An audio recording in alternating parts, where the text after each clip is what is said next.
இன்றைய ஆன்மீக தகவல் நிகழ்ச்சியில் ஒரு ஜாதகத்தில் 5ஆம் இடத்துல சனி பகவான் இருந்தார் அப்படின்னா அது யோகமா அல்லது தோஷமா அப்படிங்கிற கேள்வியை ஒரு சில பேர் கேட்டிருக்கிறீங்க.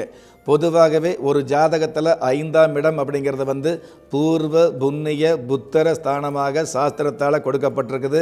இந்த பூர்வ புண்ணிய புத்தர ஸ்தானத்தை வச்சு உங்களுடைய முன்னோர்கள் நல்லவங்களா கெட்டவங்களா, நல்ல வழியில் சொத்து சேர்த்தாங்களா அல்லது தீய வழியில் சொத்து சேர்ந்ததா, உங்களுக்கு கிடைக்கக்கூடிய புத்தர பேர் அப்படிங்கிறது நன்மையான வகையில் இருக்குமா அப்படிங்கிற பல்வேறு விஷயங்களை தெரிந்து கொள்ளக்கூடிய ஒரு சூழல் அதிகமாக இருக்கக்கூடிய இடம்தான் இந்த 5ஆம் இடம்.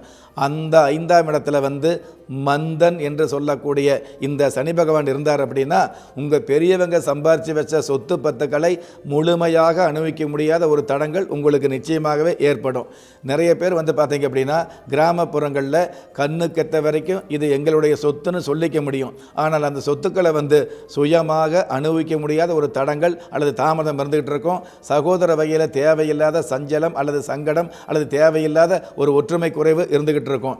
அந்த மாதிரி உள்ள நேரங்களில் இந்த சொத்து அப்படிங்கிறது, இந்த பூர்வீக சொத்து அப்படிங்கிறது சரியான நேரத்தில், அதாவது உங்களுக்கு தகுந்த நேரத்தில் உகந்த நேரத்தில் உதவ முடியாத ஒரு சூழல் இந்த பூர்வீக சொத்தில் இருந்துகிட்டு இருக்கும். பூர்வ புண்ணிய புத்தர ஸ்தானமாக இருக்கிறதுனால காலத்தில் கிடைக்க வேண்டியது எந்த நேரத்தில் எந்த காலத்தில் கிடைக்கணுமோ அந்த சொத்து அந்த காலத்தில் கிடைக்காம காலம் கடந்து கிடைக்கக்கூடிய ஒரு சூழல் இருக்கக்கூடிய அமைப்பு தான் இந்த 5ஆம் இடத்துல சனி பகவான் இருக்கும் பொழுது இருந்துகிட்டு இருக்குது.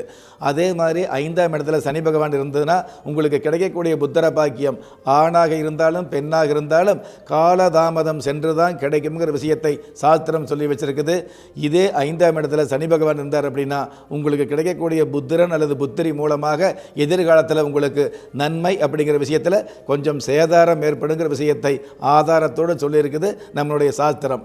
பால தீபிகை சாஸ்திரப்படி எடுத்துட்டோம் அப்படின்னா 5ஆம் இடத்துல சனி பகவான் இருந்தார் அப்படின்னா பிள்ளைகள் வகையில் நிம்மதி இழக்கக்கூடிய ஒரு சூழல் அல்லது பிள்ளைகள் வகையில் தொல்லைகள் ஏற்படக்கூடிய ஒரு சூழல் அல்லது பிள்ளைகள் வகையில் தேவையில்லாத அவமானம் ஏற்படக்கூடிய சூழல் அல்லது பிள்ளைகள் வகையில் மருத்துவ செலவு அதிகரிக்கக்கூடிய ஒரு சூழல், இந்த மாதிரி பல்வேறு விதமான ஆகாத ஒரு சூழல்கள் அதிகரிக்குங்கிற விஷயத்தையும் நமக்கு சாஸ்திரம் சொல்லி வச்சிருக்குது.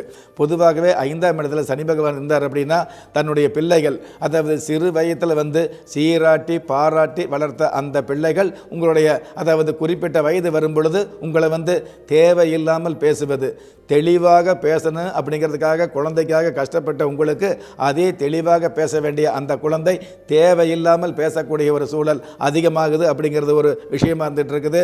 அந்த குழந்தையுடைய திருமண வயது வரும் பொழுது திருமணம் சம்பந்தப்பட்ட விஷயங்களில் தனக்குத்தானே முடிவெடுக்கக்கூடிய, பெத்தவங்க சொல்வதை கேட்காம தனக்குத்தானே முடிவெடுக்கக்கூடிய தகுதியும் அதிகமாக இருந்துட்டு இருக்குது.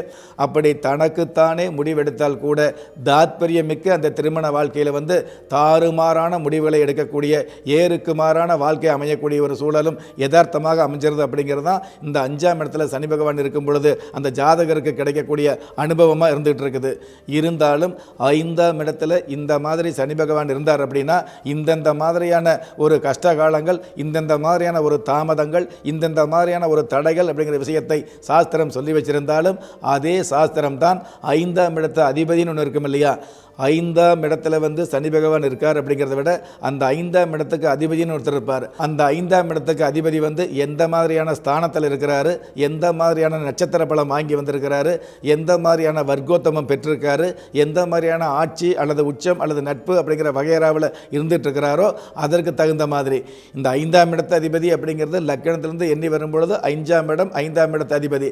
ஆனால் அந்த 5ஆம் இடத்து அதிபதி எத்தனாம் இடத்துல இருக்கிறார் அப்படிங்கிறது, அம்சத்தில் எத்தனாம் இடத்துல இருக்கிறாரு, நவம்சத்தில் எத்தனாம் இடத்துல இருக்கிறாரு, அம்சத்தில் எந்த நட்சத்திரம் வாங்கியிருக்காரு, நவம்சத்தில் எந்த கோத்திரத்தோடு இருக்காரு அப்படிங்கிற விஷயத்தை நாம் முழுமையாக ஆராயும் பொழுது இன்னும் இந்த புத்தர பாக்கியம் சம்பந்தப்பட்ட விஷயங்களை இன்னும் ஆழமாக அருமையாக தெரிஞ்சிக்க முடியுங்கிற விஷயத்தையும் இன்றைய ஆன்மீக தகவல் நிகழ்ச்சியில் உங்களுக்கு தெளிவாக உறுதியாக சொல்ல கடமைப்பட்டிருக்கிறேன்.